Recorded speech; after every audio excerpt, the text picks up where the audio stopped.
Hello everyone, welcome back to the channel. मैं हूं मनोज कुमार और आप देख रहे हैं पोलिस्कोप। दोस्तों, जब हम कॉन्स्टिट्यूशन को पढ़ते हैं तो हमें पता चलता है कि उसका स्ट्रक्चर कैसा है, जैसे स्टेट क्या है। लेकिन जब वहाँ देखते हैं कि रियल पॉलिटिक्स और जो स्ट्रक्चर है उसमें कितना डिफरेंस है, तो ये डिफरेंस उस कॉन्स्टिट्यूशनल थ्योरीज और उस बिहेवियर में जो डिफरेंस है, इसी सोच से एक नया कंसेप्ट डेवलप होता है, बिहेवियरल अप्रोच। तो आज के इस लेक्चर में हम पढ़ेंगे behavioural approach of political theory. तो सबसे पहले देखते हैं कि इस लेक्चर में हम क्या क्या पढ़ने वाले हैं। बिहेवियरल अप्रोच का मीनिंग क्या है, हिस्टोरिकल बैकग्राउंड, मेन कैरेक्टरिस्टिक्स क्या रहते हैं, इंपॉर्टेंट थिंकर्स के नाम with real life examples and achievements और क्रिटिसिज्म क्या रहे बिहेवियरल अप्रोच के। तो चलिए शुरू करते हैं ये लेक्चर। तो हिस्टोरिकल बैकग्राउंड से अगर हम शुरू करें, बिहेवियरल अप्रोच डेवलप हुआ in USA during 1940s and 50s। 1940 और 50 में ये थ्योरी डेवलप होती है यूएसए में। इस टाइम तक पॉलिटिकल साइंस को मोर कॉन्स्टिट्यूशनल एंड इंस्टीट्यूशनल स्टडीज़ पे ही डिपेंडेंट माना जाता था। ये केवल लॉज, कॉन्स्टिट्यूशन और फॉर्मल इंस्टीट्यूशन को ही स्टडी करती थी, जिसे इस टाइम के दौरान वहाँ के कुछ स्कॉलर्स ने स्टडी किया और वो लिखते हैं, इनके द्वारा इसको क्रिटिसाइज़ किया गया। उन्होंने लिखा कि जो कॉन्स्टिट्यूशन में जो लिखा है वो रियल पॉलिटिक्स में जो होता है वो काफ़ी अलग है, it has very much difference. और इसी डिससेटिस्फैक्शन से एक नए बिहेवियरल रिवॉल्यूशन का शुरुआत होती है, जिसके 3 मेन कारण थे इस रिवॉल्यूशन के। पहला, rise in scientific temperament. Scientific temperament का राइज होना।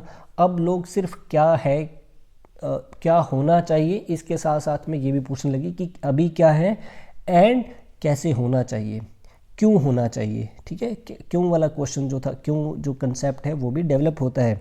साइंटिफिक टेम्परामेंट में किस तरह से एनालाइज किया जाएगा। अब जो डेमोक्रेसी, क्योंकि डेमोक्रेसी चेंज हो रही थी आफ्टर वर्ल्ड पर, कई कंट्रीज़, नई कंट्रीज़ बनी। ठीक है जी, कई कंट्रीज़ जो थी वो ब्रेक हुई, तो डेमोक्रेसीज जो थी अराउंड द वर्ल्ड डेवलप हुई। एंड सर्वेज और स्टैटिस्टिक्स रिसर्च टूल का काफ़ी जो था वो यूज़ होने लगा पॉलिटिकल फील्ड में भी। तो बोलते हैं इससे जो था वो एक बिहेवियरल रिवॉल्यूशन चेंज हुआ, जिससे हमारे पास बिहेवियरल थ्योरी आई, बिहेवियरल अप्रोच आया पॉलिटिकल थ्योरी का। बिहेवियरल, जिसका सिंपल सा मीनिंग हम समझते हैं कि सिंपल सा मीनिंग बिहेवियरल का रहेगा कि पॉलिटिक्स को ह्यूमन बिहेवियर से समझना, सिंपल ह्यूमन बिहेवियर के साथ में उसको समझना। जिसमें सिंपल ह्यूमन बिहेवियर की हम बात किस तरह से करें कि एक्चुअल पॉलिटिकल बिहेवियर क्या है। सिर्फ पॉलिटिकल इंस्टीट्यूशन जो है उनकी स्टडी नहीं करनी है। पॉलिटिकल इंस्टीट्यूशन जैसे कि लेजिस्लेचर्स, एग्जीक्यूटिव, जुडिशरी, बोलते सिर्फ इन इंस्टीट्यूशंस में क्या है, या फिर बुकिश में क्या लिखा है कि हाँ कॉन्स्टिट्यूशन में इक्वालिटी है, जस्टिस है, फ्रीडम है, सिर्फ बोलता है कि इससे परे हमें जो पॉलिटिकल बिहेवियर एक्चुअल में क्या है, रियलिटी में जो बिहेवियर है इंडिविजुअल का, इधर ग्रुप्स का, उसको हमें चेक करना है। ठीक है, तो इसको बोलते हैं कि प्राइमरी माना गया। जो प्राइमरी टास्क क्या रहेगा कि पॉलिटिकल बिहेवियर को एनालाइज करना है। जिससे कि हमारे पास एक सिंपल सा डेफिनेशन उभर के आता है कि politics is the study of observable and measurable political behaviour. कि पॉलिटिक्स जो है वो ऑब्जर्व किया जा सके और जिसको मेज़र किया जा सके, ऐसे पॉलिटिकल बिहेवियर की स्टडी को हम बोलेंगे पॉलिटिक्स। ठीक है, पॉलिटिक्स इसी का नाम है कि जब आप बिहेवियर को एनालाइज कर पाए, उसको मेज़र कर पाए। तो ये था हमारे पास मीनिंग ऑफ, सिंपल सा meaning of behavioural approach. Next हम देखते हैं इसकी कोर अजम्पशंस, मतलब मान्यताएं क्या हैं, कैसे, किन बेसिस पे ये आगे बढ़ता है।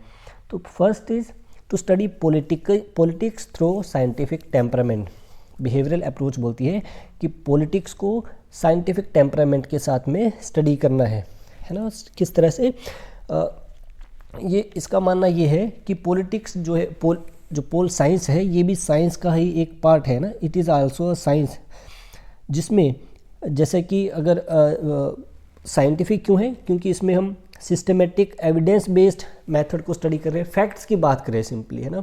वो जैसे कि अगर हम एनालाइज करते हैं इलेक्शन डाटा को, तो हम प्रेडिक्ट कर सकते हैं कि कितने परसेंटेज वोटिंग होगी, कौन पार्टी जीतने वाली है, कौन सी पार्टी को कितने वोट्स मिलेंगे, है ना, कितनी सीट्स मिलेंगी। तो बोलते हैं कि जिससे एक नया कंसेप्ट हमारे पास में आता है एग्जिट पोल का, ओपिनियन पोल का, जो हम जब भी इलेक्शन होते हैं तो हम न्यूज़ चैनल पे यही एग्जिट पोल और ओपिनियन पोल रहते हैं। तो बोलते हैं कि जो लगभग एक एस्टिमेटेड प्रेडिक्शन कर देते हैं कि कौन एक्चुअल रिजल्ट के जैसा, कि लगभग कौन मतलब उसके जैसा ही मिलता जुलता जो है वो एक प्रेडिक्शन कर देते हैं कि रिज़ल्ट क्या रहने वाला है।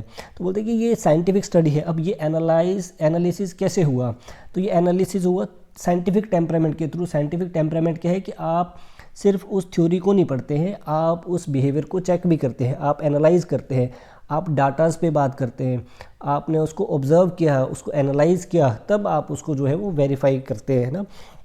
तो बोलते हैं कि पावर डायनामिक्स है, ह्यूमन बिहेवियर को और गवर्नमेंट स्ट्रक्चर को आपने सारा कुछ जो है वो एक साइंटिफिक बिहेवियर से आपने उसको चेक किया। Next is empirical and data based study. Empirical and data based study means आप मैथमेटिकल्स लाइक टूल्स का जो है वो यूज़ करते हुए देखे जा सकते हैं कि ऑब्जर्वेशन, आपको ऑब्जर्व करना है इलेक्शन पैटर्न क्या है, वोटिंग टर्नआउट कैसा है ना, ये फोकस करता है mainly. It main focus of this behavioural approach is to observe, survey, interviews, questionnaire, statistics का यूज़ करिए।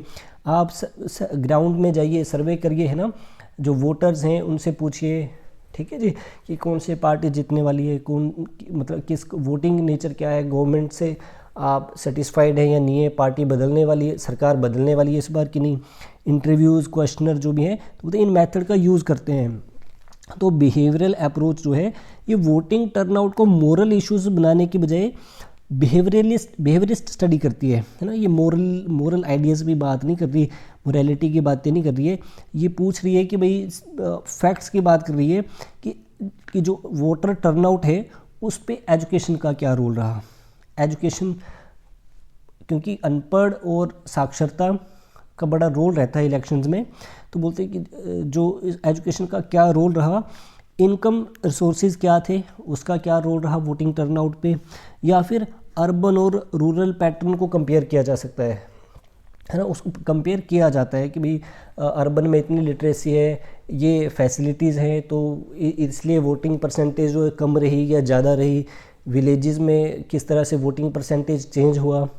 तो बोलते हैं कि ये सारा सभी चीज़ों को एनालाइज किया जाता है, ऑब्जर्व किया जाता है, डाटा कलेक्ट किया जाता है, प्रीवियस डाटा को कंपेयर किया जाएगा, उस पैटर्न्स को स्टडी किया जाएगा। तो ये जब हम पैटर्न्स को स्टडी कर रहे हैं, सिस्टमेटिक स्टडी हो रही है, लास्ट फ्यू ईयर्स का डाटा को कलेक्ट किया जा रहा है, नेक्स्ट में एजम्पशंस किए जा रहे हैं, आप सर्वे करके डाटा लेके आ रहे हैं, ग्राउंड में जा रहे हैं, ठीक है जी, क्वेश्चनर्स, इंटरव्यू सेशंस हो रहे हैं। तो बोलते कि ये सारा जो है empirical and data based study जो है वो इस अप्रोच के साथ बिहेवियरल अप्रोच को जस्टिफाई करती है। नेक्स्ट इज़ वैल्यू न्यूट्रलिटी, कि नो मोर जजमेंट्स।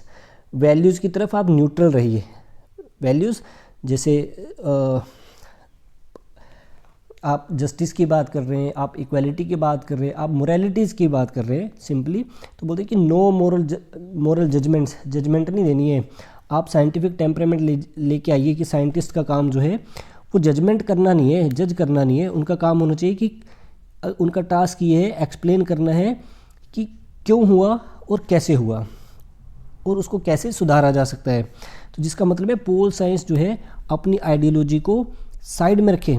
आइडियोलॉजीज़ मतलब अपने जो मोरल वैल्यूज़ हैं, एथिक्स हैं, उनको भूल जाइए। अपने विचार मत बताइए, आप फैक्ट्स की बात करिए, है ना, सिर्फ फैक्ट्स की बात करनी है। तो बोलते हैं कि इसके अलावा आप कुछ बात मत करो, कि जजमेंट मत हो, अपने इमोशंस के साथ मत बोलिए, आप फैक्ट्स के साथ बात करिए, ठीक है। एग्जांपल के लिए कि करप्शन गलत है या फिर सही है, ठीक है, आपको ये आप इस पे डिस्कस मत करो कि गलत है, हाँ जी ये सही है, ठीक है, बल्कि आप स्टडी करिए। बिहेवियरलिस्ट स्टडी बोलती है कि आप ये स्टडी करिए कि ये होती क्यों है, करप्शन होती क्यों है, इसका कारण क्या है, इसको कैसे एलिमिनेट किया जा सकता है, ये कब इंक्रीज किन कंडीशंस में करती है। तो बोलते आप इसको स्टडी करिए, क्यों कैसे, हाउ, व्हेन, है ना।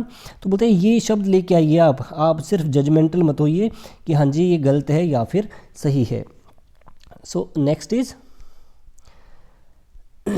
Focus on individual and group behaviour. जो बिहेवियरिस्ट अप्रोच है ये फोकस करती है इंडिविजुअल और ग्रुप बिहेवियर पे।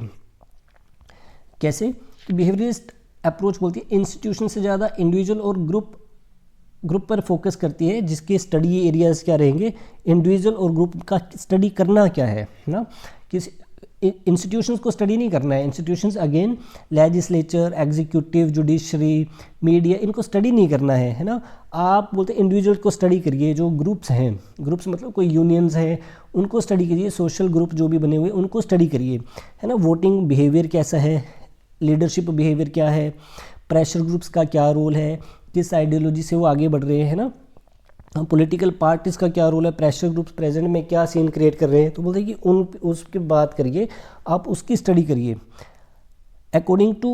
इसी को एक्सप्लेन करते हुए अकॉर्डिंग बेंटले क्या बोलते हैं कि ग्रुप थ्योरी में, अपनी ग्रुप थ्योरी में क्या बोल रहे हैं कि policy making is the result of group pressure groups.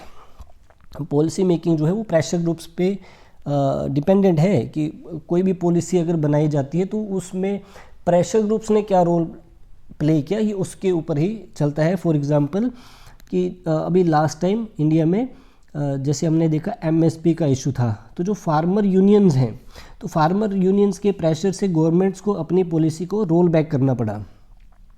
और इसी तरह से जो है कई सारे प्रेशर ग्रुप्स जो थे वो पॉलिसीज़ क्रिएट भी करवाते हैं कि ना, कि हमें इस तरह की पॉलिसी चाहिए, हमें ये प्रोविज़न चाहिए।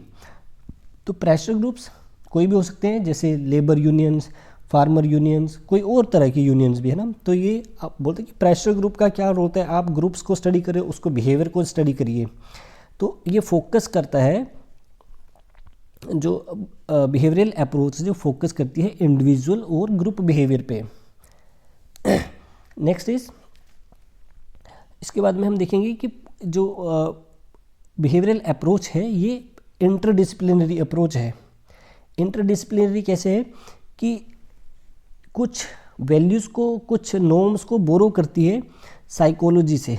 जैसे अकेला डिसिप्लिन नहीं है कि ये सिर्फ अकेले आगे बढ़ रहे हैं, बाकी सब्जेक्ट्स को भी साथ में लेके जो है वो आगे चल रहा है। जैसे साइकोलॉजी से ही एटीट्यूड्स और परसेप्शंस, है ना, कि किस नज़रिया क्या है, हमें किस नज़रिए से हम देख सकते हैं। सोशोलॉजी से कास्ट, क्लास, ग्रुप्स, है ना, इन सभी ग्रुप्स की बात हो रही है। रैशनल चॉइसेस जो कि इकोनॉमी से लिया गया कंसेप्ट है। तो बोलते हैं इन सभी अप्रोचेज़ के साथ में, इन सभी थ्योरीज़ को साथ में लेके, कुछ ना कुछ वैल्यूज़ को साथ में लेके आगे बढ़ते हैं। ये अकेले चलने वाला सब्जेक्ट ऐसे नहीं है। नेक्स्ट हम देखेंगे दोनों थ्योरीज, क्रिटिसिज्म और अचीवमेंट्स ऑफ बिहेवियरल अप्रोच। ठीक है, बिहेवियरल अप्रोच का क्या अचीवमेंट्स रही, हमें मिला क्या है, एंड किन बातों पे इसको क्रिटिसाइज़ किया जा सकता है या किया गया था। तो first is achievements. Political theory की अचीवमेंट्स, बिहेवियरल अप्रोच के अचीवमेंट्स क्या है कि ये साइंटिफिक डिसिप्लिन है। Okay, it is a scientific discipline. ये साइंटिफिक वैल्यूज़ को डेवलप करने की बात हो रही है यहाँ पे, जिसमें डाटाज, रिसर्च, एनालाइज करना है, बिहेवियर पैटर्न को एनालाइज करना है। तो बोलते हैं कि उसकी बात करिए तो साइंटिफिक टेम्परामेंट को डेवलप करता है। Promoter research and field study, ये फील्ड स्टडी में सर्वेज, है ना, इंपेरिकल वैल्यूज़ को डेवलप कर रहा है। Challenge blind study of institution, ये बोलते हैं कि सिर्फ इंस्टीट्यूशंस पे, मतलब इंस्टीट्यूशन का मतलब हो गया कि सिर्फ जो बुकिश नॉलेज है ना, कि कॉन्स्टिट्यूशंस में जो कॉन्स्टिट्यूशनल बुक्स हैं, कॉन्स्टिट्यूशंस हैं, या बुक्स में जो थ्योरीज लिखी हैं, कॉन्स्टिट्यूशनल थ्योरीज जो भी है कि हाँ ये नॉर्म्स होने चाहिए, बोलते सिर्फ उसकी बात मत करिए, आप रियल प्रॉब्लम्स पे बात करिए, आप रियल बिहेवियर पे बात करिए। ठीक है, तो ये जो था ये इसके अचीवमेंट्स हैं। और नेक्स्ट क्रिटिसिज्म किस बात पे किया गया कि जो बिहेवियरिस्ट अप्रोच है ये इग्नोर करती है वैल्यूज़ एंड एथिक्स को, ये कम्प्लीटली इग्नोर करती है। ठीक है, ये बोलते हैं कि क्या होना चाहिए, आप सिर्फ डाटाज और फैक्ट्स पे बात करिए, आप सर्वे करिए, आप वैल्यूज़ को छोड़िए, आप एथिक्स की बात मत करिए, आप जो है वो data only and only facts की बात करिए। ठीक है, ये सोशल प्रॉब्लम जैसे पॉवर्टी, इनइक्वालिटी, इनकी बात ही नहीं कर रहे हैं। ठीक है, and over use of number and techniques, मतलब ये जो फैक्ट्स हैं, डाटाज हैं, बस इनका ही जो है वो काफ़ी सारा ओवर यूज़ किया जा रहा है। तो इनके बेसिस पे जो है थिंकर्स के द्वारा इसको क्रिटिसाइज़ भी किया गया। सो कुछ एक पॉलिटिकल थिंकर जो बिहेवियरलिस्ट अप्रोच के साथ जिनका रिलेशन है उनके बारे में कुछ जान लेते हैं। तो डेविड ईस्टन ने पॉलिटिक्स को एक सिस्टम के रूप में समझाया, ठीक है। ये एक सिस्टम के रूप में पॉलिटिक्स को समझा रहे हैं। ये बोलते हैं कि पॉलिटिक्स जो है ना, जिस इनपुट और आउटपुट के थ्योरी पे काम कर रही है। इनपुट मतलब जिसमें इनपुट किस फॉर्म में, डिमांड और सपोर्ट की फॉर्म में, है ना। कोई पॉलिटिकल ग्रुप्स हैं, कोई सोशल ग्रुप्स हैं, है ना, वो किस तरह से पॉलिटिक्स में जो है वो अपना प्रेशर क्रिएट कर रही है या अपनी डिमांड या सपोर्ट जो है उसको प्रोवाइड कर रही हैं। तो उसके बेस पे आउटपुट क्या रहेगी कि जो डिमांड्स हैं या सपोर्ट है उसके ऊपर क्या डिसीजन लिया गया। सपोज़ कोई यूनियन है, कोई प्रेशर ग्रुप है जो एक डिमांड रखता है कि भाई हाँ जी ये रूल जो था इसको एब्रोगेट करना चाहिए, तो ये उनको इनपुट मिल गया, ठीक है जी। ग्रुप के थ्रू जो है वो जो सत्ता में लोग हैं बैठे हैं उनको एक इनपुट मिल गई कि भाई ये ऐसा चाहते हैं, इस रूल को एब्रोगेट करना है या इस रूल को ऐसी कोई पॉलिसी होनी चाहिए।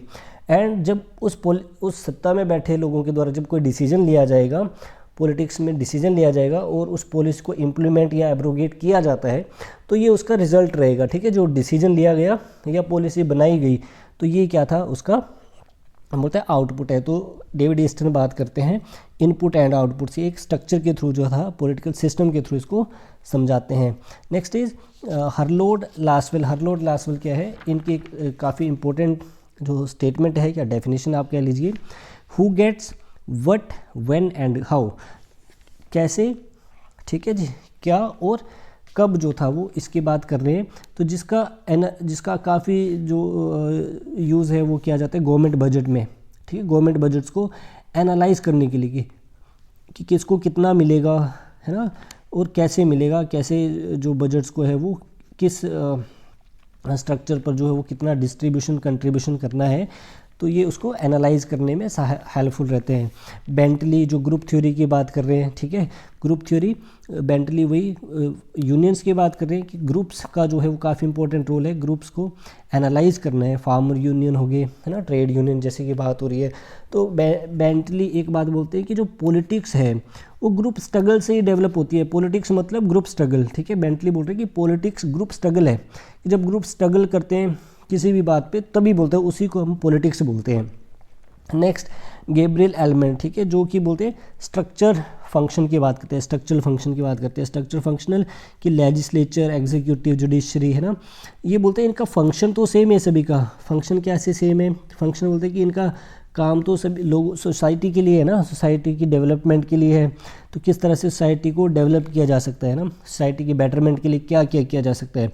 तो फंक्शन तो इनका सभी का सेम ही है, चाहे वो लेजिस्लेचर है, चाहे एग्जीक्यूटिव है, चाहे जुडिशरी है, लेकिन स्ट्रक्चर जो है वो डिफरेंट है। तो ये गैब्रियल एलमेंट के द्वारा बोला गया।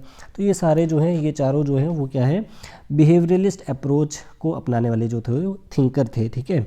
तो अभी हम देखते हैं इसका कंक्लूजन। तो कंक्लूजन में हम क्या बोल सकते हैं कि जो बिहेवियरलिस्ट अप्रोच है ये आइडियलिज्म से निकल कर ना रियलिटी और साइंटिफिक एनालिसिस की तरफ लेके गया है, ठीक है जी। बिहेवियरल अप्रोच जो है वो पॉलिटिक्स को आइडियलिज्म मतलब जहाँ पे सिर्फ हम ideal what ought to be की बात करते हैं कि क्या होना चाहिए, उससे हटा के ये कहाँ पे लेके गया, रियलिज्म में, कि रियल जो प्रेजेंट सिनेरियोज हैं उसमें रियल बिहेवियर पे बात करिए आप, ठीक है जी। डाटाज पे बात करिए, फैक्ट्स पे बात करिए, सिर्फ क्या होना चाहिए इस पे बात नहीं हो रही है। बोलता है कि आप जो क्या है उसको कैसे करना है, क्यों है, ये बात करिए, ठीक है। तो ये आइडियलिज्म से हटा के हमें काम को लेके जाता है रियलिज्म की तरफ में, ठीक है। आइडियल वर्ड से ये रियल वर्ड में हमें लेके आता है, रियल वर्ड सिचुएशन है उसके बारे में बात करता है, ठीक है। तो क्या हम ये बोल सकते हैं फिर कि जो बिहेवियरिस्ट अप्रोच है ये सही है? तो देखिए सही कोई भी अप्रोच जो है वो कंप्लीट नहीं है। बिहेवियर अप्रोच को ना ही आप जो है इसको नकार सकते हैं और ना ही कम्प्लीटली जो है वो एक्सेप्ट कर सकते हैं, ठीक, क्योंकि ये विदाउट वैल्यूज़ है ना। साइंटिफिक टेम्परामेंट की तो बात हो रही है लेकिन वैल्यूज़ की बात नहीं हो रही है, जिसके बिना फिर से हमारी पॉलिटिकल थ्योरी जो है वो इनकम्प्लीट रह जाएगी। तो ये था आज का हमारा सेशन, इसी को कंटिन्यू करेंगे पोस्ट बिहेवियरल अप्रोच के बारे में। आज का वीडियो आपको कैसे लगा कमेंट सेक्शन में ज़रूर राइट करिए। वीडियो यूज़फुल लगा हो तो लाइक, कमेंट एंड सब्सक्राइब ज़रूर करिए। मिलते हैं नेक्स्ट टॉपिक के साथ में, तब तक के लिए हैव अ गुड डे।